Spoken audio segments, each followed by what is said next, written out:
Good afternoon, guys. Happy lunch hour. So here it is, Friday afternoon, Veterans Day, and God's finally smiling on Tennessee a little bit. We are finally getting a decent amount of rain here for the first time. And this is all thanks to that hurricane that hit Florida the other day.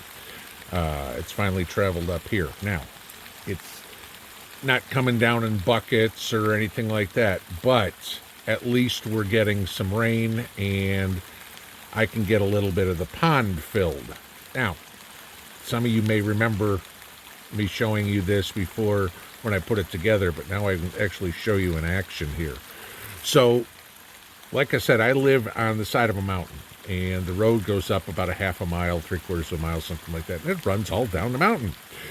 So what I've done, and I'm going to show you this here real quick, is I've taken a fire hose and filled it with sand, just an old fire hose, and then I put a grate in with a underground pipe running all the way to the pond, which is 200 feet or so away. But you can see, and it's not raining super hard. I mean, it's decent, but I'm not going to get soaked just walking out the door. But so this is the idea. So let's take a ride over to the pond and I'll show you what's going on over there, because I know a lot of you guys keep asking me on live streams and stuff like that. So I wanted to show you what's up. All right, so now sitting over on the east end of the pond, and this is the high side, if you will. But I'll show you where we are and then what this is doing. So the pond holds water down on that end. We know that for sure. Even not having rain for 2.5 months, that's always had water in it. But you can see on the back side there where I've had the grade fixed from the idiot who wouldn't know how to dig a cat hole. But fortunately, I got Mike Moody out here, and Moody did an exceptional job and got it all fixed. So, you can see island and everything. Lots of leaves in there. I'm not worried about the leaves because the leaves will go to the bottom and help seal the pond. Yes, there's ways to do this. But if you look, and I'm going to try to blow this up a little bit here. Let's see. There we go. That's better. Okay, now it's in focus.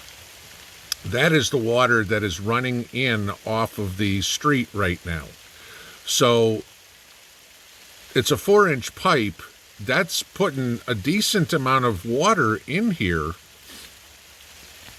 I'd need a lot of rain at this speed to get it. Sorry for bouncing around here. I'm holding this in my hand, not on a tripod. But that's a decent amount of water that's going in the pond. I'll take that. I'll take anything I can get. I've been trying to build this pond for 7 months. But water, guys, as a prepper, any way you can store it. I know a lot of you guys have water barrels under your downspouts on your house. Great idea. Anything, just buckets that you've got sitting outside. I told you guys a while back on how to hide it in plain sight, making a table with a hole in the middle like you had an umbrella in it, but it's a barrel underneath. Because the deal with the water is, like I said, we haven't had a decent rain here since July 21st. I mean, remember, that was when I found out the whole pond was completely foobar.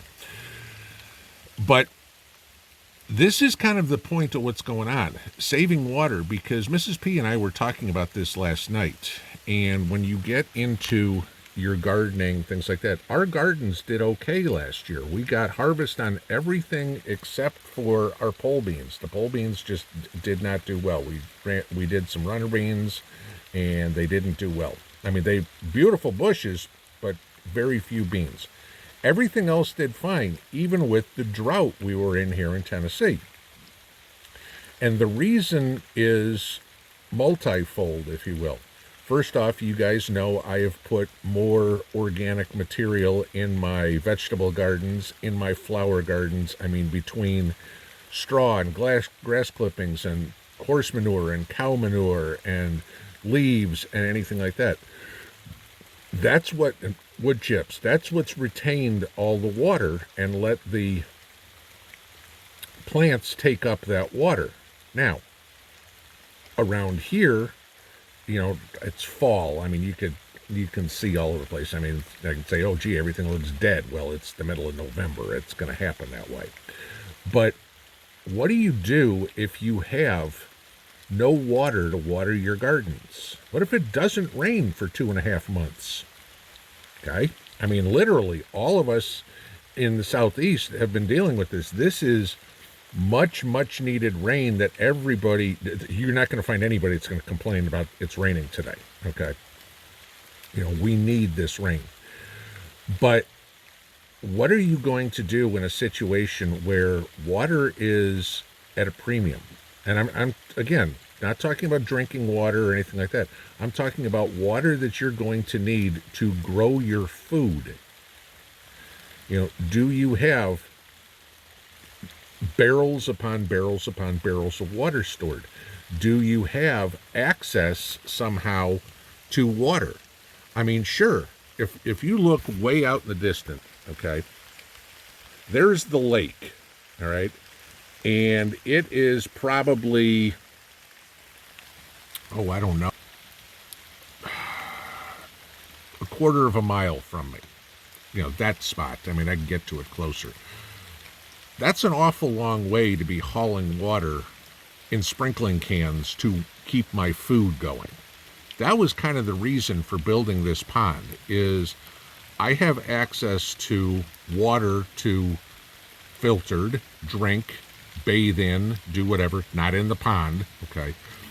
But primarily, the two biggest reasons I wanted this pond were so that I could water my gardens, so I could grow food, and so I can put fish in here so I have a protein source.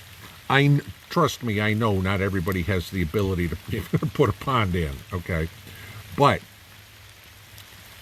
you got to come up with a solution for your own water issues. What if it doesn't rain? What if your garden gets no water? What if the city water is done? In an SHTF situation, guys, what if the water's done? We've heard all these stories all year about Europe and the fuel prices, the electricity prices. We know what our gas prices are. We know our electricity's gone up like crazy. What happens when you get more and more and more of this about the Chinese and the Saudis pumping water and draining wells, okay, out in Arizona, New Mexico, Southern California? Wells are running dry. Why? Because you have all these foreign countries who have bought property and bought the water rights, and they're literally pumping all the water and putting it in tankers and taking it. The Saudis are famous for this because that's how they're growing their crops. They're taking our water and shipping it out to the desert. What happens, guys, when you have no water? That case of water or 20 that you have from Walmart isn't going to do squat. You got to come up with another solution. This is why I've been working so hard on this. This is why seeing that right there makes me so happy.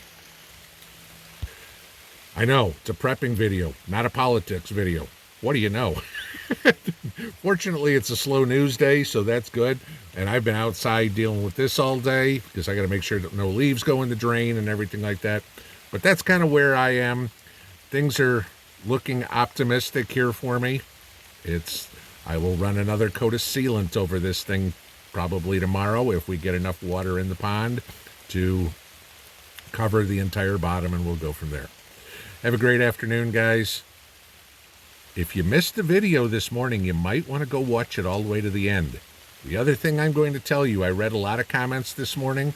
A lot of people in their comments did not follow the instructions correctly to enter.